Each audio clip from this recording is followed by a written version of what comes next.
you said you live from the corner one time in these races. You gave just a step because that's your off-ball usage and that. Yeah, your guys' two favorite questions: what I wear to practice and me playing off-ball basketball. I don't want to ask. Go ahead. Welcome back to WNBA Pro.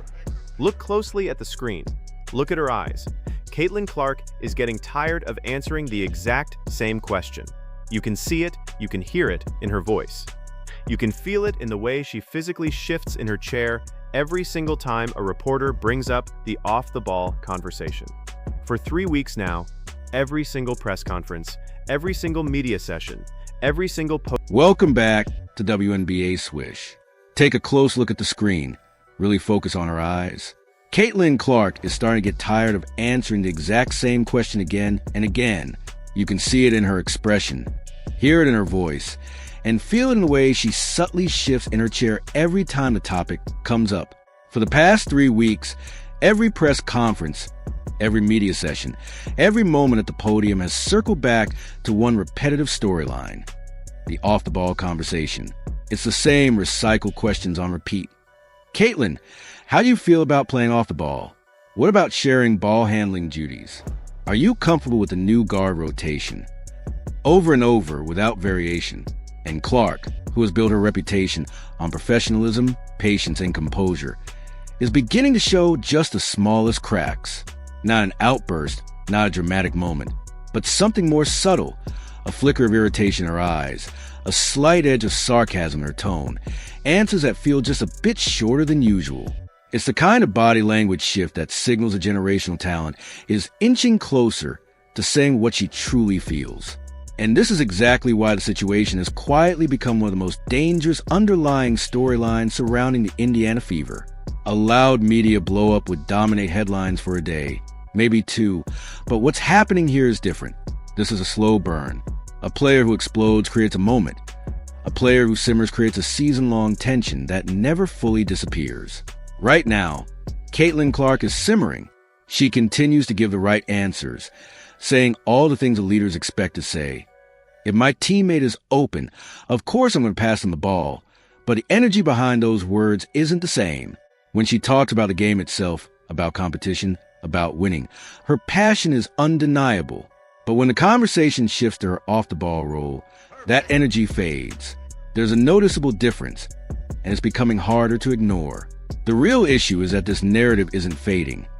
It's being kept alive, and in some ways unintentionally fueled by head coach Stephanie White. Steph, I know there's been conversations this year about Caitlin relinquishing some of the ball handling duties. How did that idea kind of come about, and how did she take it? Was she on board from the beginning, or did you have to kind of convince her a bit? This is not some revolutionary idea. I mean, I think when you watch professional sport, that's why you see AB with the little smile and Kelsey starts to laugh, because this week, Stephanie White went on record once again, doubling down on the off-the-ball approach as if it were the most obvious and logical strategy in basketball. She framed it not as an experiment or adjustment, but as a fundamental principle of winning the game. According to her, this isn't some revolutionary concept. It's simply smart basketball. She even described it as the ultimate compliment to Caitlin Clark, explaining that the level of defensive pressure Clark faces is so extreme. Full-court pickups, constant traps, physical bumps. That moving her off the ball is meant to relieve that pressure and give her space to operate more freely. On paper, the logic checks out. Tactically, it sounds completely reasonable, even textbook. In fact, many would argue it's exactly the kind of adjustment great teams make to maximize their star player under heavy defensive attention.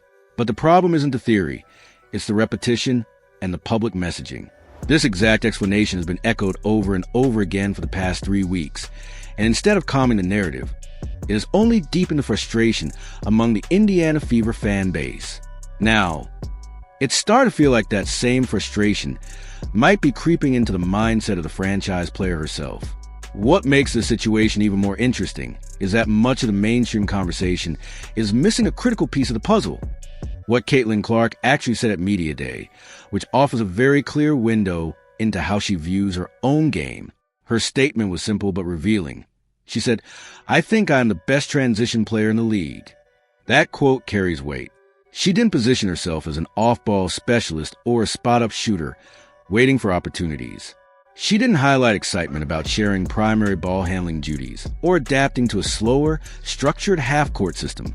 Instead, she identified herself as elite in transition, a style of play that thrives on speed, pace, and constant motion with the ball in her hands. Transition basketball is the complete opposite of what off-the-ball discussions imply. It's about pushing the tempo, attacking defenses before they can set up, sprinting down the floor, and making rapid, high-level decisions in real time. It's about being the engine, not a piece within the system. So when a franchise player openly declares that she sees herself as the best in the league at something so specific, she's not just making a casual comment. She's revealing her identity as a player and what she believes puts her in a position to dominate.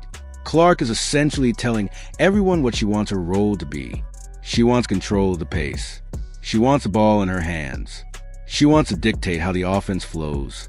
The idea of standing on the wing, waiting for a secondary guard to initiate, and then receiving the ball in a slower half-court set doesn't align with that identity. And that's where the tension begins to build. Her visible irritation during repetitive media questioning isn't just about annoyance. It reflects a deeper psychological gap between her natural playing style and the system that continues to be publicly emphasized by the coaching staff. To be clear, Stephanie White's tactical reasoning still holds real basketball value, and it's not inherently flawed, but the disconnect between philosophy and player instinct is becoming harder to ignore. The preseason games, but like I want to get it, I want to go and I want to play. But dead balls, things like that, like it's difficult bringing the ball up 94 feet. But if my teammate is standing there not being guarded, why wouldn't I just pass them the ball? That's just an unselfish play to make.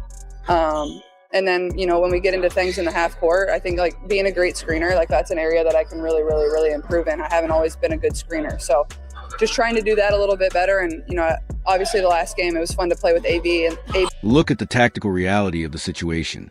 Defenses in the WNBA are locked in on Caitlin Clark at a level that very few players in the league have ever experienced.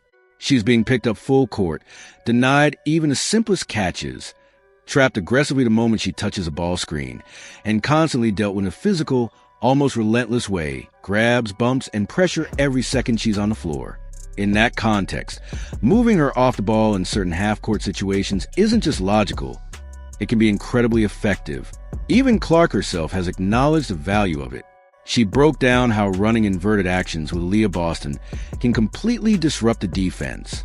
When Clark, a guard, becomes a screener for a big, it throws opponents into chaos. Do they switch and risk a mismatch? Do they trap and leave someone open? Or do they hesitate and give up a clean look? It creates confusion, breakdowns, and high-quality scoring opportunities. In those moments, it's not just smart basketball, it's borderline unguardable. But here's where the real issue starts to take shape. There's a major difference between using off-the-ball movement as a situational weapon and turning it into the centerpiece of your entire public identity as a team. The Indiana Fever coaching staff hasn't just introduced the concept, they repeatedly emphasize it in every possible setting. Press conferences, interviews, media appearances, almost every public statement circles back to Clark playing off the ball. And that constant repetition is what's driving the growing sense of irritation. It's not that the concept itself is flawed or misunderstood. Clark clearly understands it and even appreciates its tactical advantages. The problem is that it has been elevated from a strategic option into the defining narrative of the entire preseason. Instead of being one tool in a much larger offensive system, it has become the storyline that overshadows everything else. That kind of messaging creates a disconnect, and you can start to see how that tension builds, not just internally, but externally as well. It begins to influence perception, fan reactions, and even the tone of conversations across social media, where the subtle psychological friction is now starting to spill over into a much larger discussion. Oh, all right. Now I want to get back really quickly to her comment about, I knew this was going to be the first question about, what I'm wearing to practice. Let's take a look at that. The leg sleeve come about. I knew that would be the first question. More irritation on her part. Good-natured, but certainly some irritation. I wanted to ask about golf, but she went to the leg sleeve. People are wondering. Just a little compression on the leg. I mean, I don't know. Like, and when she says a little compression on the leg, I don't know, because basically it's what Stephanie said the other day, yesterday. That's like, it's the style. You got AB having it on one leg, you have CC having it on the other leg. Yeah, it does add compression, but she's like, what am I supposed to say? Like, I want to wear it. Like, This week, the Indiana Fever posted an Instagram carousel centered around Aaliyah Boston, but what should have been a routine promotional post quickly turned into something much bigger. In one of the images, Caitlin Clark's hand appeared noticeably distorted, clearly edited or generated using AI in a way that didn't look natural. Clark herself noticed it immediately and responded directly in the comments with short, sharp message, "New hand alert." On the surface, it was funny, lighthearted, and exactly the kind of authentic, unfiltered moment that fans love about her. The internet ate it up because it showed personality. But beneath that humor was something more telling. That comment wasn't just a joke, it was a signal. It showed that Clark is paying very close attention to everything happening around her within the organization. She notices the details. She notices when the social media team cuts corners. She notices when messaging becomes repetitive. She notices when the same off-the-ball narrative is pushed day after day in press conferences. She notices when the media focuses on minor topics instead of meaningful basketball discussions. She notices when a GM survey ranks her lower than expected as a passer. She is taking it all in. And what we're starting to see in those press conferences, that slight irritation, that subtle shift in tone, isn't about one question or one moment. It's the cumulative effect of weeks of small things that don't quite sit right with a highly competitive, highly driven athlete.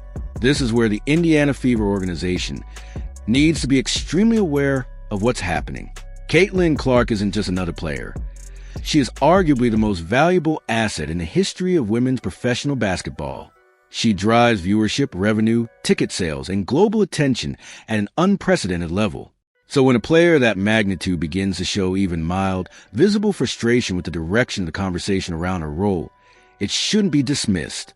It's not a crisis, but it is absolutely a warning sign. And smart organizations don't wait for warning signs to turn into problems. They adjust early. The solution, at least from a messaging standpoint, is actually very straightforward. If the coaching staff truly believes that playing off the ball is not some revolutionary concept, then they need to stop presenting it like it is. It doesn't need to dominate every press conference or headline every interview. Instead of framing Clark's role around what she's doing less of, the conversation should shift toward what makes her elite. Talk about her transition game, the very area she identified herself as the best in the league at. Emphasize the pace, the speed, the offensive flow the team wants to establish. Highlight her offseason development, her work on improving her shot, and the efficiency she's already shown in preseason performances. Focus on winning expectations and team identity. Give the media a new narrative to follow. And naturally, the repetitive questions will fade. Clark herself made this crystal clear after the Dallas preseason game, when she said, "Nobody get hung up on this. I don't want this to be a story." That wasn't just a passing comment. That was a direct message to everyone around the team to move on. Yet only a few days later, the same storyline was reignited publicly, bringing everything right back into focus. That points to a real, if still manageable, communication gap between a franchise player and a head coach. It's not something that's broken, but it's something that needs alignment before it grows. You can already see it subtly reflected in Clark's body language, in her tone, in her responses. With opening night just days away, Indiana Fever versus Dallas Wings, Caitlin Clark versus Paige Buchers on a national stage. The spotlight couldn't be bigger. And the best move the Fever can make right now is simple. Shift the conversation. Stop centering everything around off-the-ball talk and start emphasizing winning performance and identity. Because at the end of the day, that's what Clark cares about most. And when your franchise player is locked in on winning, the smartest thing an organization can do is meet her there.